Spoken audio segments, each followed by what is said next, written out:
सांप वाले जोगिया के हम हो गईली दीवाने। नाग वाले जोगिया के हम हो गईली दीवाने। हो गईली दीवानी सखी हो गईली दीवानी। हो गईली दीवानी सखी हो गईली दीवानी। सांप वाले जोगिया के हम हो गईली दीवानी। श्री शिवाय नमस्तुभ्यम। हर हर महादेव। दोस्तों, सावन के इस पावन प्रिय महीना में आइए जानते हैं नाग पंचमी का त्योहार किस दिन है और कौन सी ऐसी उपाय करना चाहिए। क्या भोले बाबा को भोग लगाना चाहिए, क्या उनके ऊपर चढ़ाने से धन और वंश की वृद्धि होती है। तो बने रहिए मेरे साथ वीडियो में। आज का मेरा वीडियो नाग पंचमी पर आधारित है कि कौन सी ऐसी उपाय करना चाहिए। हर एक सनातन को करना चाहिए ये उपाय, जो कि बिल्कुल सटीक है और आसान है। तो दोस्तों, सबसे पहला उपाय के बारे में आइए जानते हैं। क्योंकि नाग पंचमी का त्यौहार जो मनाया जाएगा 21 अगस्त को मनाया जाएगा। दिन पड़ेगा सोमवार, उसमें सावन का जो 7वां सोमवार का दिन है और उसमें भी नाग पंचमी।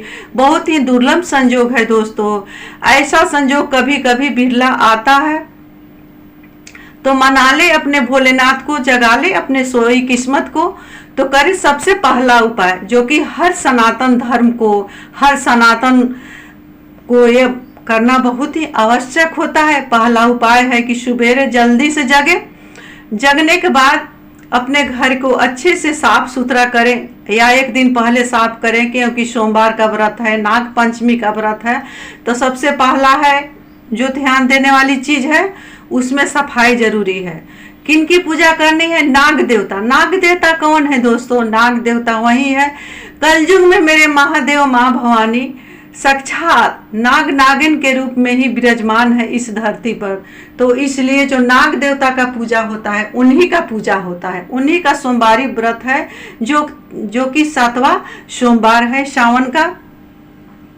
तो ये बहुत ही खास और विशेष दिन होने वाला है दोस्तों।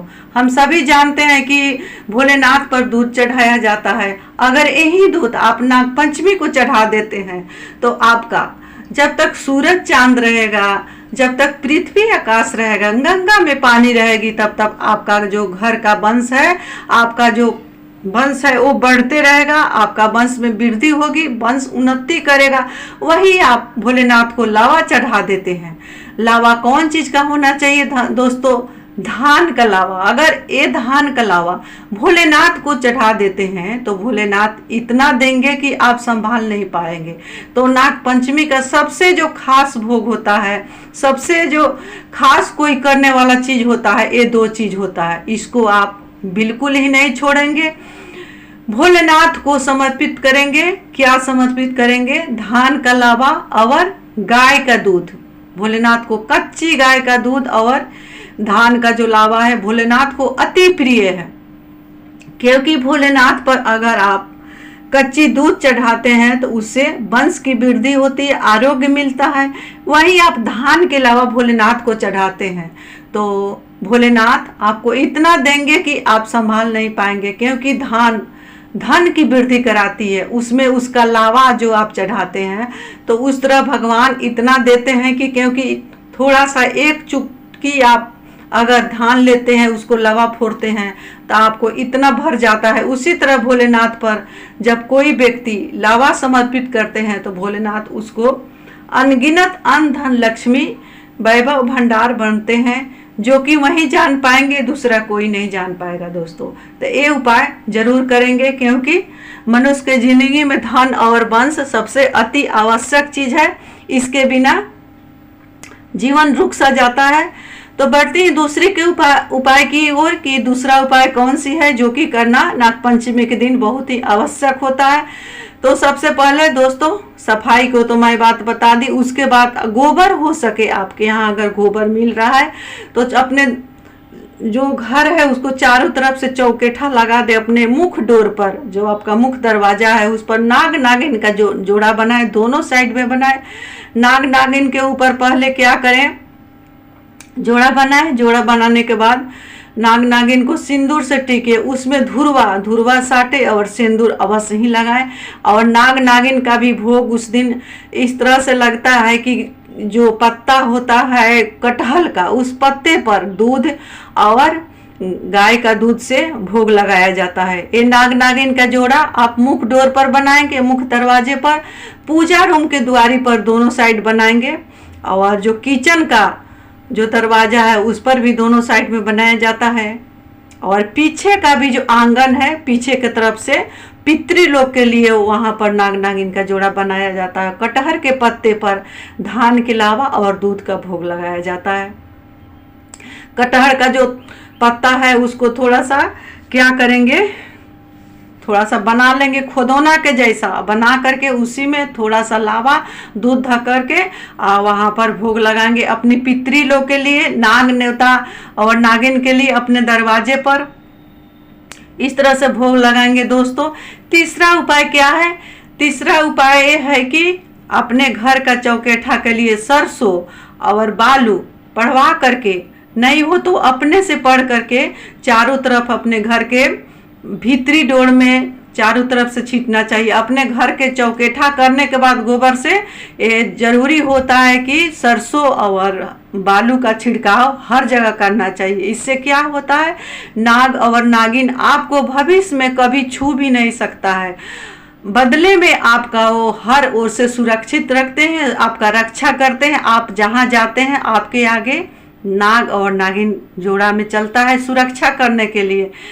तो दोस्तों ये उपाय अवश्य करेंगे जो कि नाग पंचमी के दिन करना है। और बढ़ती हूँ चौथे उपाय की ओर की। चौथा उपाय कौन सी है कि जो कि करना बहुत ही आवश्यक है। अगर आप सनातन हैं, भोलेनाथ का भक्त हैं, तो ये उपाय करना है। ये उपाय करना कौन सी उपाय है दोस्तों? खाने में अगर आप कुछ भी खा रही है या खा रहे हैं तो खाने में आपको मीठा और खाटा उस दिन जरूर खाना चाहिए। अगर ये मीठा जो खा रहे हैं उसके साथ खट्टा भी खा लिए तो आपको नाग नागिन कभी भी आपका परिवार को आपको छू नहीं सकता। इसीलिए नाग पंचमी पर बहुत ही आवश्यक होता है कि मीठा और खाटा खाने का नियम होता है। तो उस दिन मीठा और खाटा को अपने खाना में, अपने भोजन में अवश्य शामिल करें।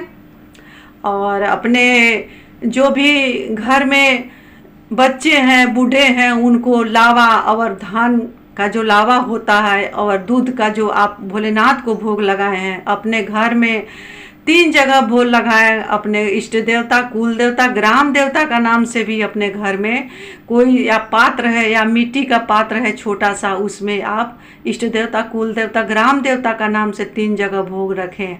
अपने दरवाजे पर, दहलीज पर दूध लावा रखा जाता है। चिड़िया का भी दूध नहीं तो लावा कम से कम आप खिला सकते हैं। आपको जगह है तो दूध लावा वहाँ पर भी रख सकते हैं जहाँ आपका चिड़िया का रोज खाना जाता है। अगर नहीं तो आप लावा भी छीट सकते हैं चिड़िया के लिए।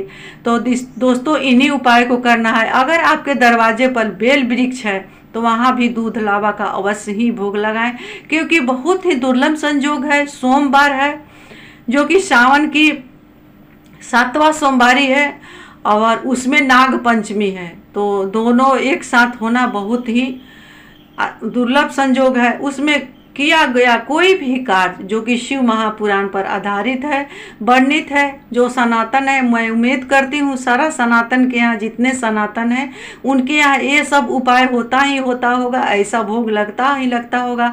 अगर नहीं अभी तक आप लगा रहे हैं तो इस बार से लगाएंगे और नाग नागिन का जोड़ा बनाएंगे दोस्तों। अपने मुख डोर पर, पूजा रूम के दरवाजे पर और किचन के दरवाजे पर एक नागिन और एक नाग को बनाएंगे पीछे के तरफ, जो कि आपके आंगनाई में हो। दक्षिण का दरवाजा पर एक नागिन को बनाया जाता है।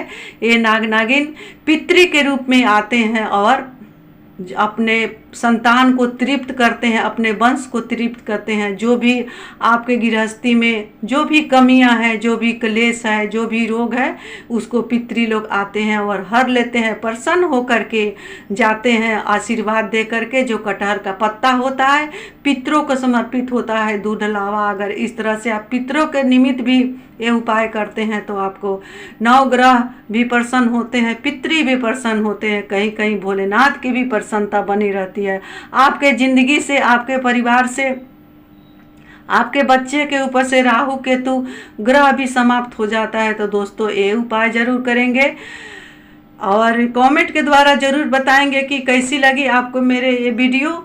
थोड़ा सा भी आनंद आया होगा तो प्लीज़ मेरे वीडियो को लाइक करेंगे, चैनल को सब्सक्राइब करेंगे। मिलती हूँ अगले वीडियो में, तब तक के लिए इतना ही।